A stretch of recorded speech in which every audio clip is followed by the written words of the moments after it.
Okay, so before we took a look at simulation properties and we used those to keep score. At this point, I want to mention a similar concept, which is called an agent attribute. It's just like a property, but instead of belonging to the whole simulation or to the game, it belongs just to each agent. If you have different agents of the same type, for example, two different background tiles, okay, they can have different values for their attributes. So one of them can say that the temperature is 10, and the other one says that the temperature is 20. That's not a problem. And in fact, you wouldn't expect that to be a problem because something like temperature, you want to be different in different places in a room or in a map. So if you expect it to be the same everywhere, you're talking about a simulation property.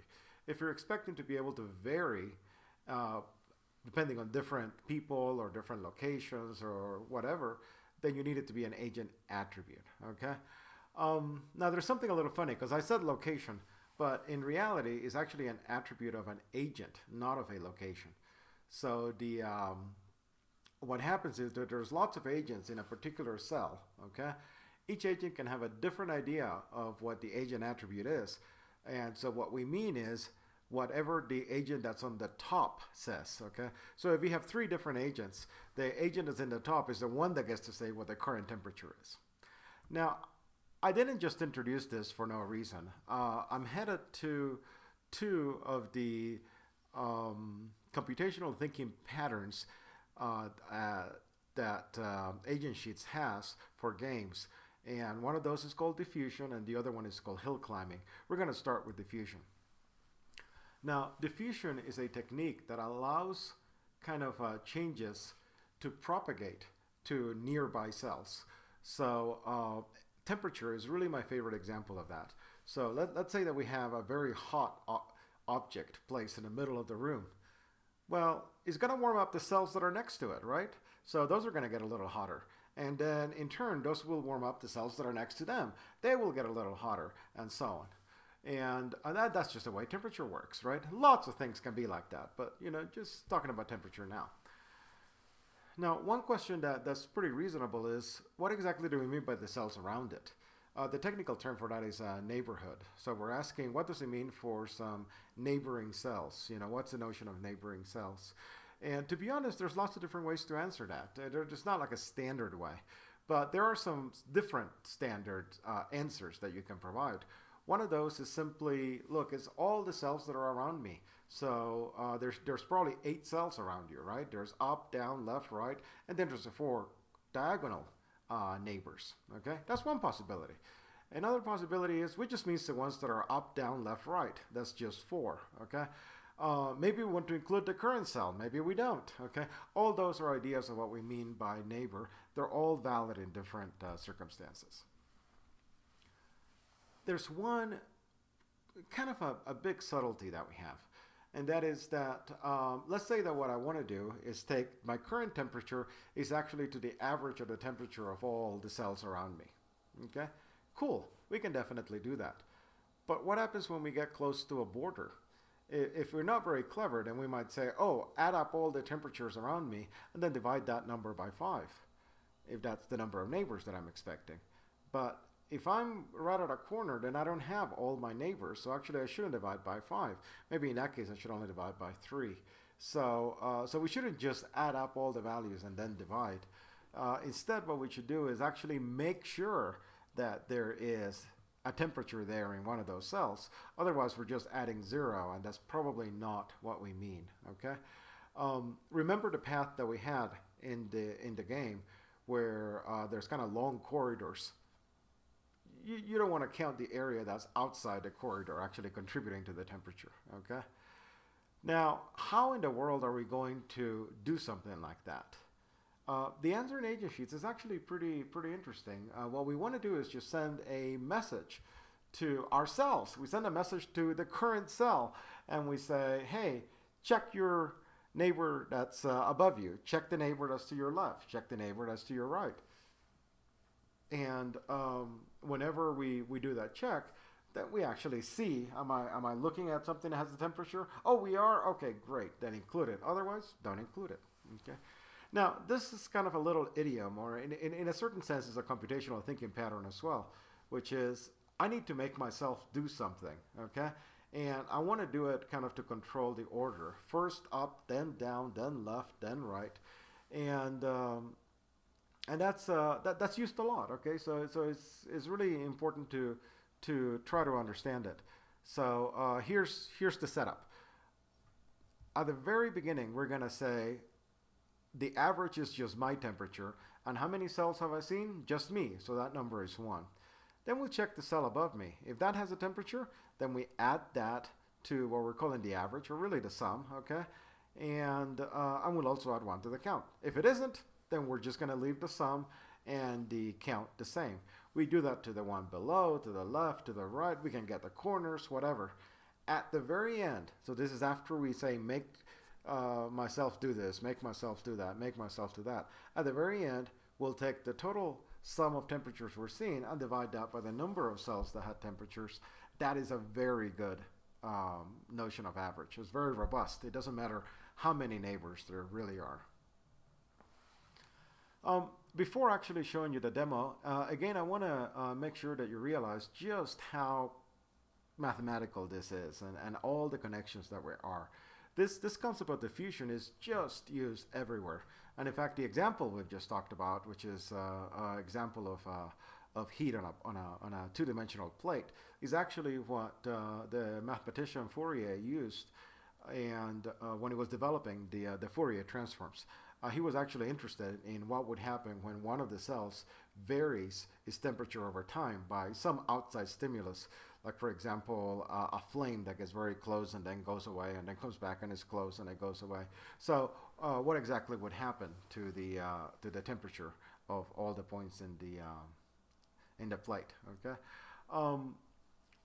Even more than that, a lot of processes in science are described with differential equations. I mean, really, in many ways, science is what you can describe with differential equations.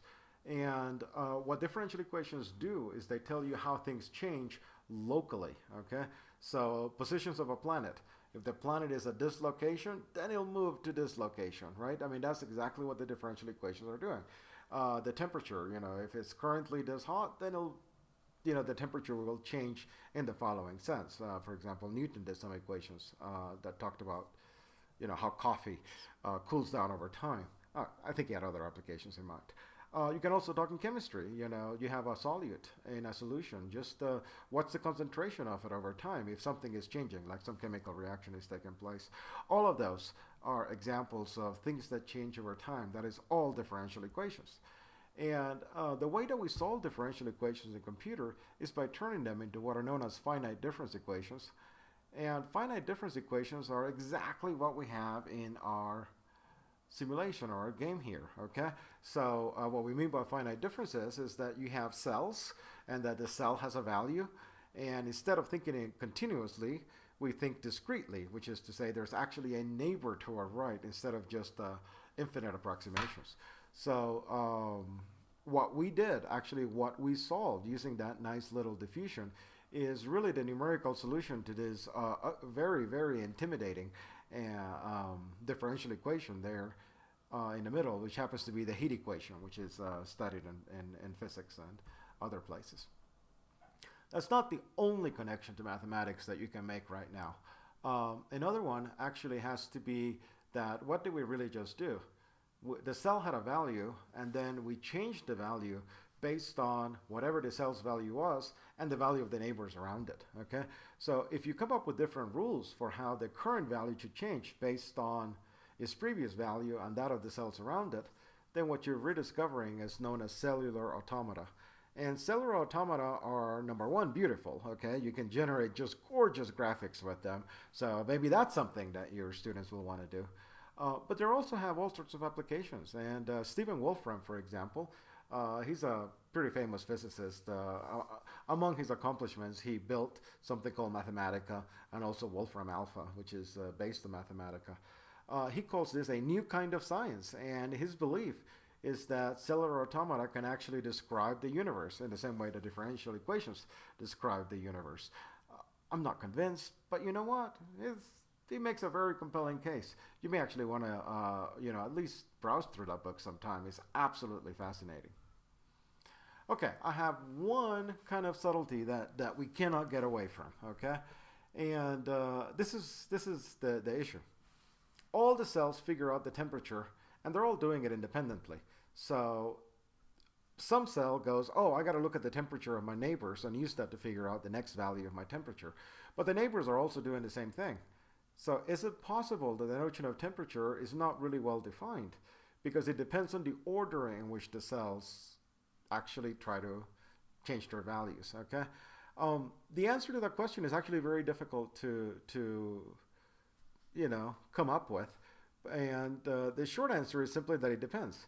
In some problems, it makes a huge difference, okay? They're very sensitive to the order in which we do the operations. In other problems, it simply doesn't matter, okay? The result is stable. So what you can do is just run it. And even if you're mixing values from the previous time step and the current time step, the errors just kind of cancel each other out and you end up with the same answer as if you did everything in lockstep. Now, if you do need to do everything in lockstep, and a good example of that is when you want to do cellular automata, because then it really does matter exactly what the values were last time to figure out what they will be at the next time, okay? You can't mix those. So in cellular automata, you actually have to do it in lockstep. And we already know how to do that, okay? What we do is we broadcast. So we tell all the cells, hey, figure out what the next value of your temperature should be. Figure that out right now. So notice that when they're doing that computation, they're all using the current values of the temperature, okay? Not the next ones, the current ones. And then you tell them, all right, here's another broadcast. Set your temperature to be what you computed at the previous time, okay? So all of the cells will complete step one, and then they will all start step two. So they will all do the computation using the old values, and they will do the actual setting in a new value, okay? For the case of a cellular automata, if you just want to set it up and let it continue for all time, then what you can do is add a special agent called a clock to your worksheet. And the clock will simply, whenever it's running, perhaps every second, right? We have a rule for that. Every second, we should broadcast, compute your next temperature. Broadcast, set the current temperature to what you concluded. Keep doing that. It's actually a very good demo of that that's distributed with AgentSheets, and it's the game of life.